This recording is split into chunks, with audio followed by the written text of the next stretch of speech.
নমস্কার বন্ধুরা, অর্চনার কিচেনে আপনাদের সবাইকে স্বাগত। আজকে চলে এসেছি একটা সুন্দর রেসিপি নিয়ে। রেসিপিটা হলো মাশরুমের কাশ্মীরি দম। তার জন্য কড়াই উনানে বসিয়ে দিয়েছি আর দিয়ে দিয়েছি 4 চামচের মতো সাদা তেল। এদিকে মাশরুমটা আমি ভালো করে ধুয়ে কেটে নিয়েছি ডুমো ডুমো করে। তেলটা আমার গরম হয়ে গেছে। এবার আমি দিয়ে দিচ্ছি 2টো মাঝারি সাইজের পেঁয়াজ ছোট ছোট করে কেটে নিয়েছি। এইগুলো দিয়ে একটু লাল লাল করে ভেজে নেব।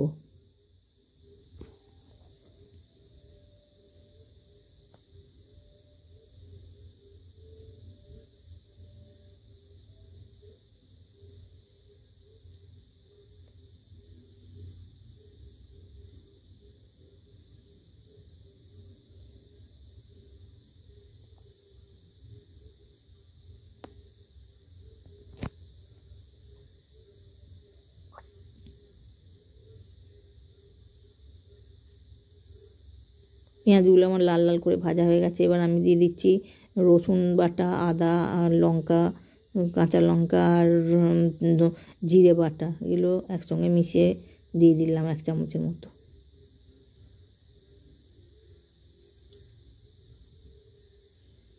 এগুলো দিয়ে ভালো করে একটু নেড়ে চেড়ে নেব।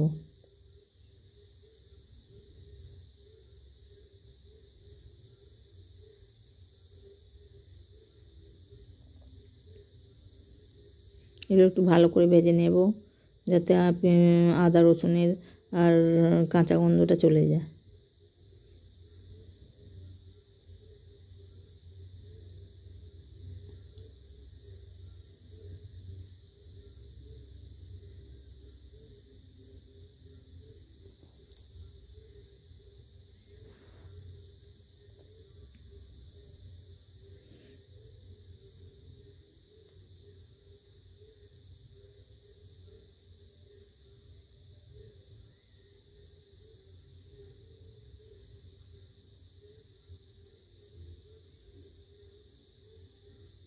মশলাটা আমার ভাজা হয়ে গেছে। এবার আমি দিয়ে দেবো 50 গ্রামের মতন টক দই।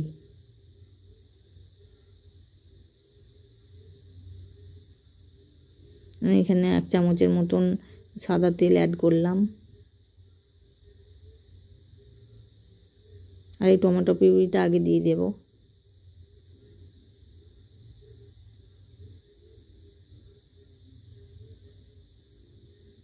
আমি এখানে 2টো মাঝারি সাইজের টমেটো পিউরি করে রেখেছিলাম, সেটা আমি দিয়ে ভালো করে নেড়ে চেড়ে ভেজে নেব যাতে টমেটো কাঁচা গন্ধটা চলে যায়।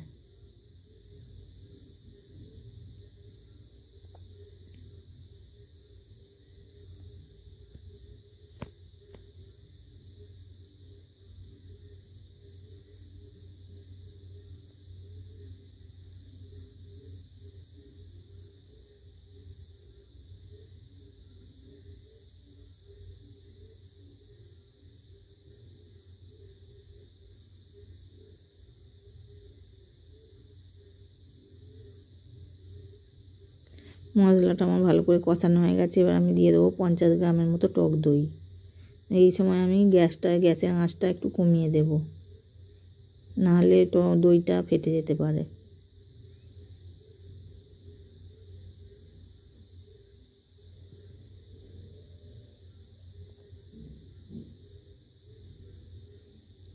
আমার চ্যানেলের রান্নাগুলো যদি আপনাদের ভালো লাগে থাকে তাহলে চ্যানেলটিকে সাবস্ক্রাইব করে পাশে থাকার অনুরোধ রইল। আর লাইক, কমেন্ট অ্যান্ড শেয়ার করবেন। আর একটু দিয়ে দেবো অল্প করে ধনে গুঁড়ো, জিরে গুঁড়ো দিয়ে দেবো।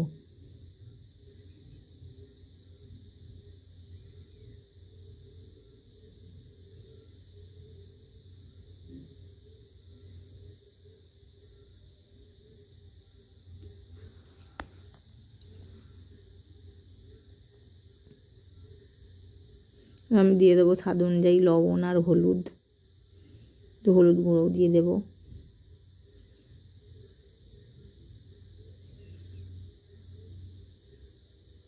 আর দিয়ে দেবো 1/2 চামচের মতো কাশ্মীরি রেড চিলি পাউডার। এটা সম্পূর্ণ অপশনাল, এটা রঙের জন্য দেওয়া হলো। আর দিয়ে দেবো 1/2 চামচের মতন গরম মশলার গুঁড়ো।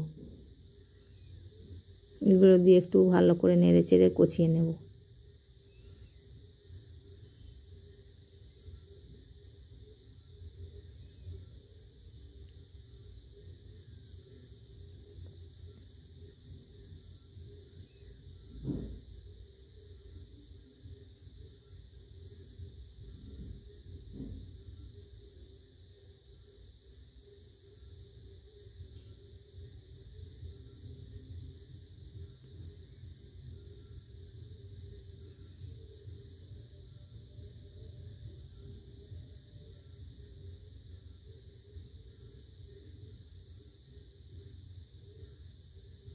মশলাটা আমার ভালো করে ফুটে রেখেছে, এবার ফুটে গেছে। এই সময় আমি মাশরুমগুলো দিয়ে দিলাম। মাশরুমগুলো দিয়ে ভালো করে নেড়ে চেড়ে নেব, মশলার সঙ্গে ভালো করে কষিয়ে নেব।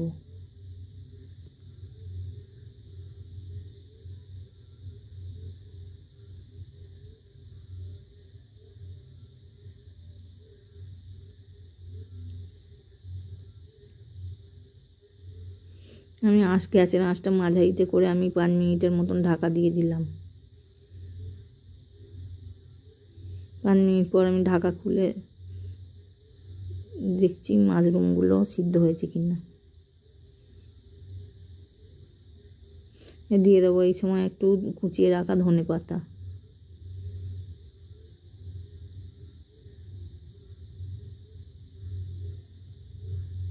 ধনেপাতাগুলো দিয়ে ভালো করে নেড়ে চেড়ে নিলাম।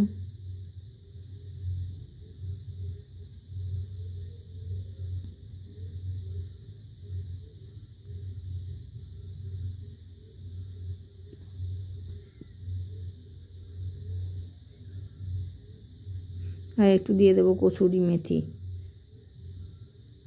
কসুরি মেথিগুলো দিয়ে ভালো করে নেড়ে চেড়ে নেব। মাশরুমগুলো যেহেতু একটু শক্ত আছে সেই জন্য একটু ঢাকনা চাপা দিয়ে 4-5 মিনিটের মতন কম আঁচে ঢেকে রেখে দেব।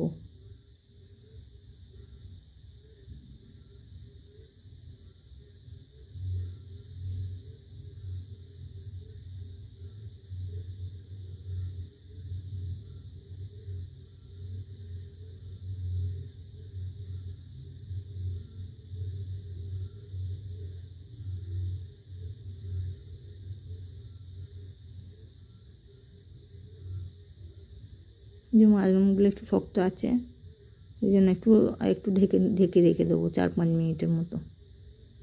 আঁচটা কম করে দেব।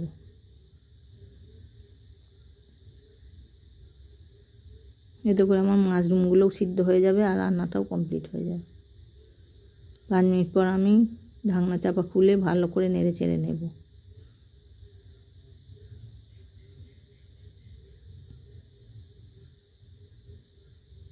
মাশরুমগুলো আমার ভালোভাবে সিদ্ধ হয়ে গেছে। রান্নাটা আমার খাবার জন্য প্রায় রেডি হয়ে গেছে।